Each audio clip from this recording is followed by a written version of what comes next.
Pour le groupe radical républicain, démocrate et progressiste, Madame Dominique Orliac.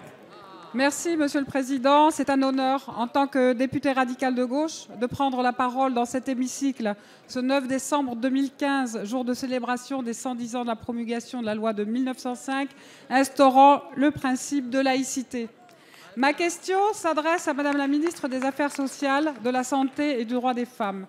Madame la ministre, la presse quotidienne régionale et télévision, font état de fermeture ou de restructuration de services de chirurgie de 58 établissements hospitaliers, dont 9 en région Languedoc-Roussillon-Midi-Pyrénées, Marvejols, les Hauts-d'Avignon, Decazeville, Saint-Giron, Moissac, Lourdes, 2 dans le département du Lot où je suis élue, Figeac, Gourdon, alors qu'un scanner vient d'être installé et qu'un service de chirurgie ambulatoire exclusive est assuré, non adossé à un service de chirurgie à temps plein, inauguré il y a 4 ans, le 11 décembre 2011, et constituant à l'époque une véritable innovation. Or, les explications données à cette décision seraient économiques, mais également stratégiques, étonnamment, par le souhait du ministère de la Santé de vouloir développer la chirurgie ambulatoire. On savait qu'en 2010 déjà, une liste d'établissements menacés de fermeture avait été divulguée.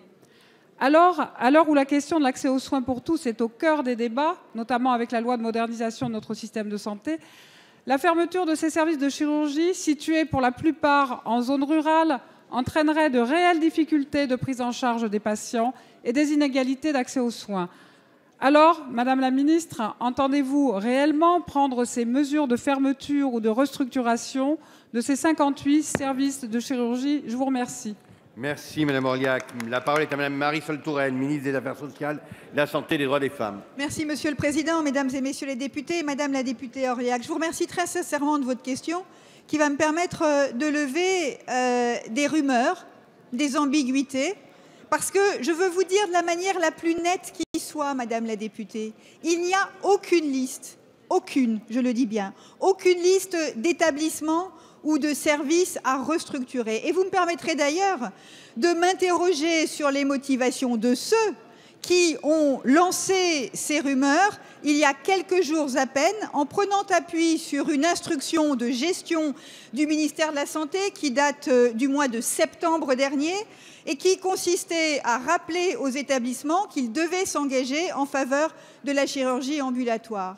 Il n'y a donc aucune volonté de ce gouvernement de procéder à des restructurations ou des fermetures des hôpitaux de proximité, au contraire. Et vous avez évoqué le fait que le ministère a accordé un scanner à l'un de vos hôpitaux. C'est bien la preuve que nous nous engageons. Depuis 2012, c'est 1,5 milliard d'euros par an que nous consacrons en plus à l'hôpital public. Dans la loi de modernisation de notre système de santé, des mesures ont été prises en faveur du service public hospitalier et de nombreuses mesures vont en direction des hôpitaux de proximité. Il y a quelques petites semaines, j'ai annoncé un plan en faveur de l'attractivité de ces établissements pour les praticiens hospitaliers. Parce que pour que les hôpitaux fonctionnent en proximité, il faut qu'il y ait des médecins qui aillent exercer dans ces hôpitaux. Et j'ai donc mis en place un plan qui permettra d'attirer, je l'espère, de jeunes médecins dans l'ensemble de ces hôpitaux de proximité. De la même manière, j'ai engagé des mesures qui permettent de